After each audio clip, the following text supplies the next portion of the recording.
2018 started off with so much promise for the Chicago Bears. It was the first time since 2006 I had truly found myself legitimately excited for a Bears season to come because I thought and felt that good things can happen. Gone was John Fox, into an offensive-minded head coach. They spent money in free agency. They go out there and make the big trade for Khalil Mack. I'm like, this team is winning the division, by God. And then they went out there and did it. They finished 12-4. They went to the NFC North. And then you get your heart ripped out of your chest by the double doink from Cody Parkey after it was partially blocked at the line and at the end of the wild card game. And it's like, come on, man! Because you never know how many of these opportunities you're ever going to get. You don't know what the next season's ever going to hold. So you want to be able to maximize the opportunity that you have in front of you. That's what made the end of the 2018 season so heartbreaking. And knowing that Vic Fangio was probably finally going to get a head coaching opportunity, which he did with the Denver Broncos. They brought in Chuck Pagano to replace him as defensive coordinator. And I'm like, you know what? This could still be a solid move. He's had times when he was a defensive coordinator that his defensive units were pretty good. So, you have young talent, another year together. Outside of losing Adrian Amos, all the other starters are back. And Adrian Amos was probably one of the least important starters on that defense in 2018, realistically. So you sit there and you say, okay, this defense could hopefully be around the same level, potentially better. And even if there's a slight drop-off, it won't be much. But it was also going to come down to Trubisky. Let's just keep it real. And I've never been a fan of Trubisky. We all know this. You follow me at all. I wasn't a fan of drafting him, certainly. Didn't think he showed much in 2017. In 2018, kind of felt the same thing. Like, I was waiting for a real impression one way or another. Like, after year 2 of him, after the 2018 season, I sat there, if you remember, and I said, there's not enough there to say he's a bust, but there's not enough there to say he's the guy, which is kind of the worst feeling in the world to have because you just really don't know. So year 3 to me felt like it was really going to be kind of make it or break it. Because hopefully by year 3, you would know. And oh God, do we know now. And it's my fault. I went against my better judgment. I went against my logic. And most importantly of all, my gut instincts. That told me, even if you think the Bears have solved their kicking situation, even if you think the defense is going to play at a similar level to last year, what makes you think that Trubisky's going to be better? What makes you think that Nagy is this great coach when realistically he won Coach of the Year, but Vic Fangio was the Coach of the Year? Because his was the unit that played well. That defense carried him to a 12-4 record. And what makes you think, and you start to look at it and you say, but man, they got all these players back and, the rebound from the disappointment of last season, da-da-da-da-da. And it's because I wanted to believe. I wanted to believe. After seeing only 8 playoff appearances in the previous 29 seasons, I wanted to believe that this year could be different. That this time they could be special. And that's what I get for hope and belief. They could be incredibly powerful motivators for good in this world, and they could be incredibly destructive forces for bad. I knew better. And I went against my gut, never again.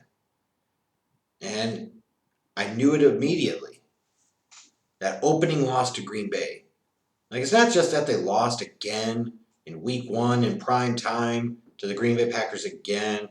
It was the fact that the Packers weren't very good in that game. They really weren't. The defense was really good, in theory, but Rodgers wasn't very good. The defense did a really good job against him. But the Bears managed to score 3 points offensively, and Trubisky looked like a hot mess. And you said, what the hell is this? He looks worse than he did last year. How is that even possible? He's supposed to be progressing and improving and getting better. And you saw none of that right there in that first game. It's like, what in the hell? Midday Mitch. Don't put him in prime time because he's going to suck. And even when the Bears won the next 3 games, you're like, ugh. But especially that 3rd straight win, you're looking and you're saying, oh man, they whooped up on the Vikings. They dominated them. Sure, their offense only scored 16 points, and Trubisky missed most of the game due to the shoulder injury, but man, Their defense is on fire. They just owned the Minnesota Vikings. Trubisky just has to be average, and this team could still be really, really good. Major problem, though, is that it all fell apart after that. Go to London, get your teeth kicked down your throat by Josh Jacobs and that Raiders offensive line. And it was just never the same. It was like they were always backpedaling. They were always trying to play catch up. Trubisky was terrible. And you still got Bears fans and idiots trying to defend him and saying, oh, he's still got room to grow. He's still got room to get better. Man, he ain't got room to grow. He's got a mansion to grow, dog. The dude is trash. If you can't figure that out now after 3 years, I don't know what more to tell you. It was like early on in the season. I had people on Twitter going at me, oh, wait till he has the big balling game. Wait till he starts balling out. We'll see what you say then. Well, guess what? We're at the end of year 3. I'm still waiting for him to ball out. And you blocking me like a punch of punk asses doesn't change that fact. Don't say stupid stuff that is irrefutably false. Trubisky is not good. It does not matter how much he loves the game. It does not matter how hard he works. It doesn't matter how good of a kid he is. Those are all wonderful traits to have. Those are good intangibles. But if you can't play, you can't play. And he has shown that he cannot play at even a decently consistent level as an NFL starting quarterback. This is not simply an issue of you fix a mechanic here, or you fix an arm angle, or you do something else.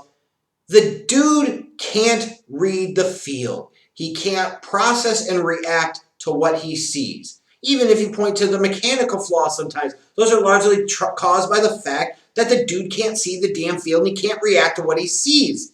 He's too damn slow mentally processing the game. As a result, that leads to him throwing off his back foot and throwing with bad mechanics and this and that. Because it takes him forever to recognize and identify what the hell is going on.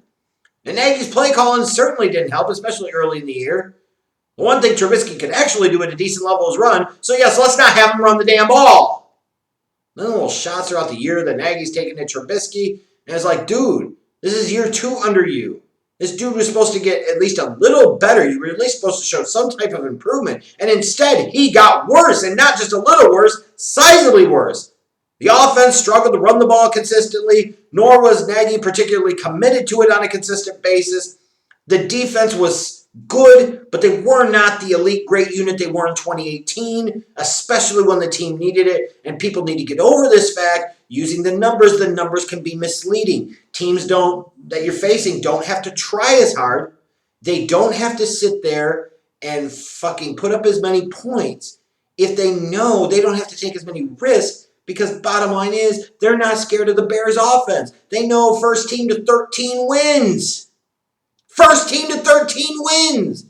So they're not forcing the ball on 3rd and long. They're playing field position. They're not taking unnecessary risks on defense, blitzing and so forth, and doing exotic coverages. It's kind of that KISS model. Keep it simple, stupid. Because he can't beat you. So stop saying the Bears defense was elite in 2019. No, I'm not just blaming the Bears defense for all the problems. Obviously not. But to say they were the same unit, and I can't say I blame them necessarily, but you can't just blame it. Oh, Akeem Hicks missed several weeks of action. If one dude being out caused you that much problem, then your defense wasn't that great to begin with. And even with all that still, the Bears go into December with a chance of the playoffs. It's remote, sure, but look at the way it played out. Everything they needed to have happen when they're sitting there at freaking 6-6. You needed to sit there and have the Rams lose a couple of games to get to at least 9-7, since you had lost to them head-to-head a couple weeks earlier on Sunday night. That happened. You needed the Vikings to lose a couple of games to get to the point where you get into Week 16. You could beat them and get into a tie with them at 10-6 and get the wild card in the 6th spot due to the tiebreaker, which you would have for beating them twice. And that happened. The Cowboys and Eagles records both fell to a point enough that if the Bears win out, the Bears make it to the dance. So, of course, they beat Dallas on the Thursday night. And you're like, maybe it can happen. And then, of course, it's so often the case, the Green Bay Packers end any and all doubts. And Kansas City, for good measure, in Week 16, Mahomes is our pappy. Beat them down. Leave it to the Bears to have everything they need to have happen, and not come through on the most important part, which is actually winning those last 4 games of the year. And I just look ahead at this, and we're in a really awkward spot, folks. There's zero accountability in this organization. Ryan Pace has 1 playoff appearance in 5 years. You can take your rebuilding excuses and shove them. 1 playoff appearance in 5 years. That's 20% of the time. That's below the historical run rate that Jerry Angelo had. Are any of you pining for Jerry Angelo to be back as your general manager? No, so why the hell would you make so many excuses for Ryan Pace to get to 6th year? He's the one that screwed up at the quarterback so massively bad. In theory, it looks like he might have screwed up with the head coach a second time. Like, how much more do you need to see here? What do you need to see? Zero accountability. Ted Phillips, the accountant. Crappy stadium deal. Looks like a UFO crash landed in the Roman Coliseum. But yeah, this guy started off as an accountant. Let's put him in charge of the football operations as team president. Oh my God. I can go on and on and on and on. But zero accountability in this organization. A perfectly fine attitude of complacency and mediocrity on the midway is all it is. That's all it is. What's the decision going to be at quarterback for 2020? You cannot look anybody in the face and say that you believe in Mitch. You got to be crazy. Even if you say that publicly, you got to be crazy. It's bad. It's really bad. And they don't have a ton of cap space. They didn't get much out of the 2019 draft class because they didn't have that many picks. So, they did okay considering with some of the guys, Montgomery, Ridley, Shelley. Those are guys I think could contribute down the road. I think Montgomery could do a lot more if he had better blocking in front of him from the offensive line and better scheming by Matt Nagy. You could blame Mark Helfrich, the run game coordinator that was fired, but Matt Nagy's a play caller. It's his fault. But of course, because he seems to not like to take accountability or responsibility for things, it wasn't his fault. That suggests a problem with leadership. That suggests a problem with accountability and delegation of responsibility, and that's not a good thing. Now, you've already had Kyle Long retire, which was no big deal because the Bears had no more real guaranteed money committed to him anyways. They were going to cut him and save themselves $6.1 million under the cap. But when you look at this offseason, like with $50 million in the cap space, and they need to go out and make some moves in the offseason, like they got to make some tough decisions here. Taylor Gabriel's gone, $4.5 million off the books. If you cut him, he's got to be gone. You got much better options on the table. You got Allen Robinson as a stud. Shame that he's being wasted again by crappy quarterback play, just like he was in Jacksonville with Bortles. But even then, how dare anybody compare Trubisky to Bortles? He's not sniffing Bortles' butt cheese. And then you got Anthony Miller, wide receiver 1. Imagine how good he could be if he actually had a real quarterback to throw him the dang ball. I'd go on and on and on. But you look at Prince Amukamara. Late in the year, he's just willingly getting run over. You're willing to tie $9 million into him? Maybe not. So you could set him off. And then you got the decision with Leonard Floyd. Do you really want to go with that 50-year option at $13.2 million for 3.5, 4 sacks? Hell no. You could pay one player on the open market that is infinitely more productive as a pass rusher than Leonard Floyd, or potentially a combination of 2 to 3 players for similar money or slightly more that will provide you a rotation of production that will be far greater than what Leonard Floyd provides.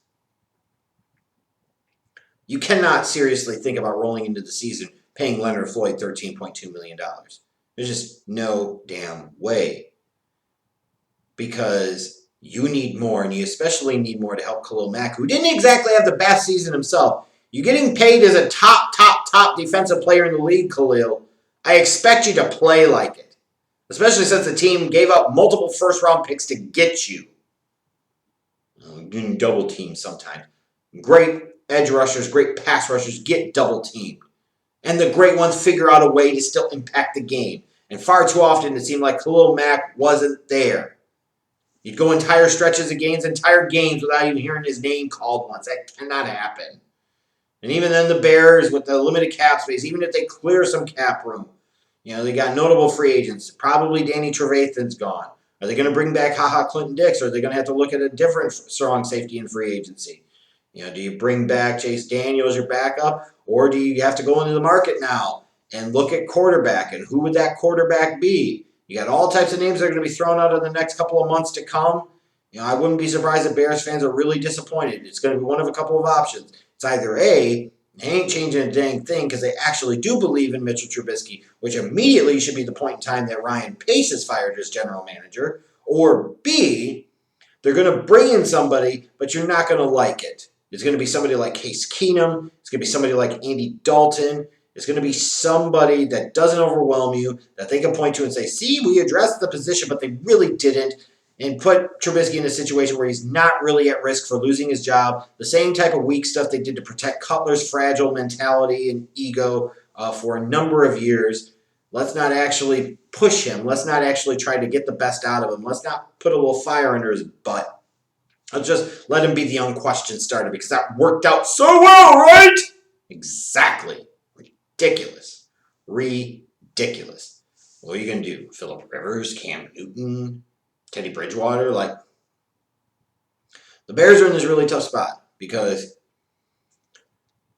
in order for 2020 to not suck, they need to make a deep playoff run. Or if they don't make a deep playoff run, what they've got to do is they've got to really be bad.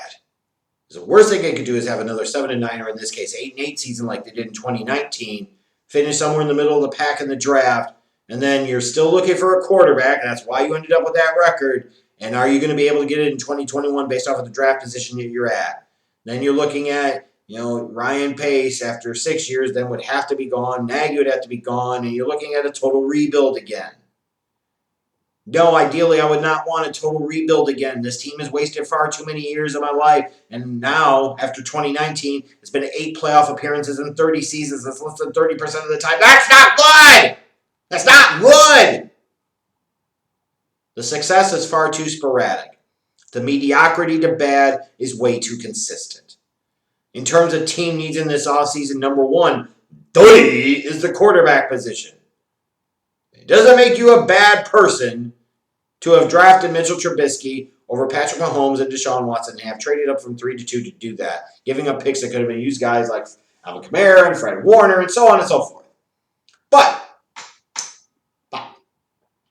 what it does mean is you don't know what the hell you're doing when evaluating the most important position in North American professional sports. No matter what, the Bears have to address the quarterback position. Because imagine being a player on that team and saying, think you're seriously going to roll with this dude, but they're yelling at me when I don't do something right? Give me a break.